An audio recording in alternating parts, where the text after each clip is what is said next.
Hello everybody, it's the one-man drywall army coming back at you today, and in today's video I will be giving you my review on Platnum boxes. As some of you guys may know, these Platnum boxes are literally the cheapest boxes out there. And as some of you guys are also aware of, you generally get what you pay for. Prior to buying these boxes, I looked on Google, I searched on Yelp, I went on Al's Taping Tools. To be honest with you, there's just really not a lot of information out there. I think in total I found 5 reviews regarding these boxes. For the most part, I will say that these boxes have pretty good reviews. You know, to be honest, I was a little surprised that these people are saying that the boxes, they function pretty good. So just based on that, I figure for the money that I would be investing, a couple $100 a piece, I ended up going with the 8-inch box, and I went ahead and got me the 12-inch box. Okay, so now that I got these boxes, the first thing that I did was play around with the settings up here. The general settings 1 to 5, like all boxes have. In fact, these boxes, they look just like every other make and model. They have those springs back here on the door. They have the same amount of settings, 5 settings, 1 to 5. They have the wheels, you're rolling on wheels, and got your blades. Everything here just like a regular box, with some super minor differences from the other guys. So one of the first things that I found when just looking over the general design and the general function of these boxes was that I noticed that on a number 3 the blade is completely flat. On a number 1 is where I have the highest crown, which for me, that number 1 is a perfect setting for flats and butt joints. On a recessed joint, I wouldn't go more than a number 2, and a number 4 and number 5 is pretty much unusable because the crown begins to go downward, and you can't use a box. It's just not functional with a downward crown. So, and I think that you probably can make some adjustments to these 2 screws on the side right here. Those 2 screws you see right there. You probably can make some adjustments to those screws.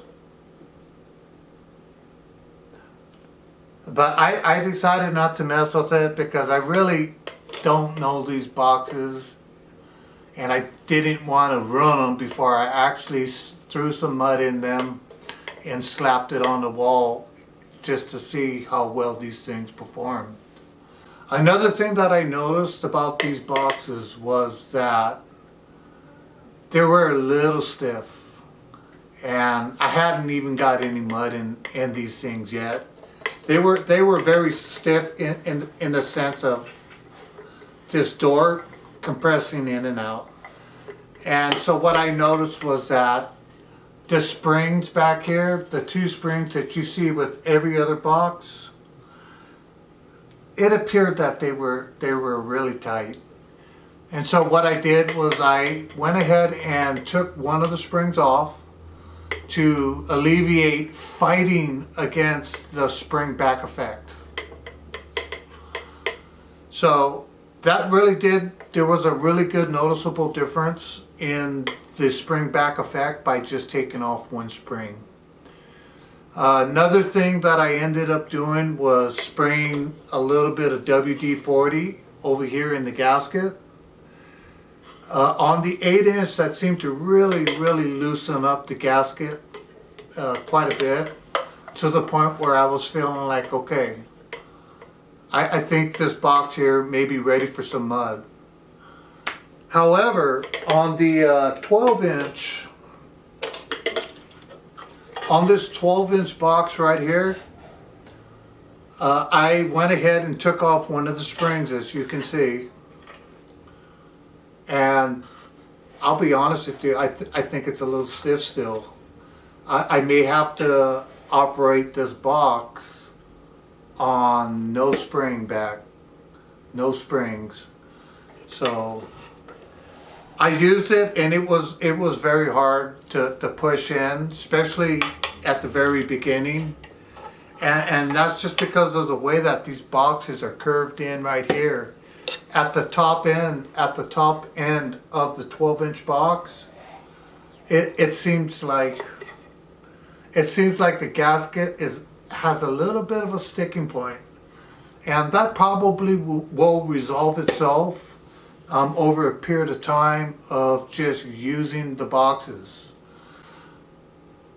Now, here's another thing I really think it's important to bring up about how often do you have to fill these boxes up in comparison to the other boxes.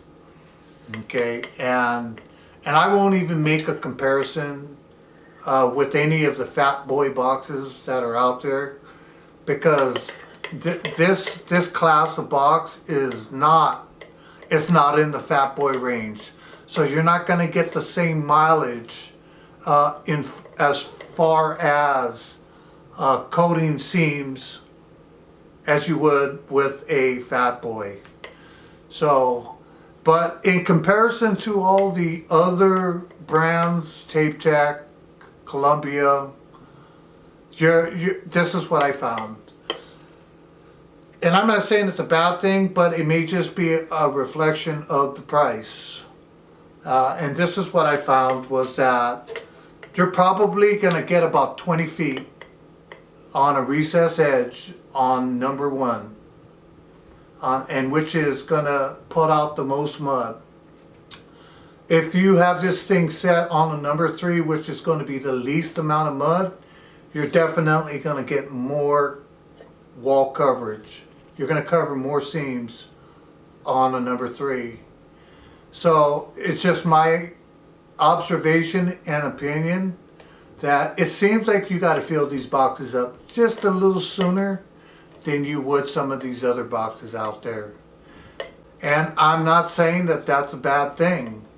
For the money, I mean, what can you say? At the end of the day, you really are saving time. I think these boxes are pretty much worth it once you get these things dialed in. That the operator is more important than the equipment in itself. I believe that the equipment is important, but you can fine tune this equipment. It's not the high dollar ones like you see with the other brands, but you can do certain things to tweak the performance of these boxes out. And if you're good at what you do, you should have absolutely no problems. I'm gonna have to say that if you've never bought a set of taping tools and you just don't have a lot of money, these aren't that bad of a deal. Okay, so here's my final assessment on these boxes. I think these boxes here are decent starter boxes. If you're working with a limited budget, these boxes will get the job done.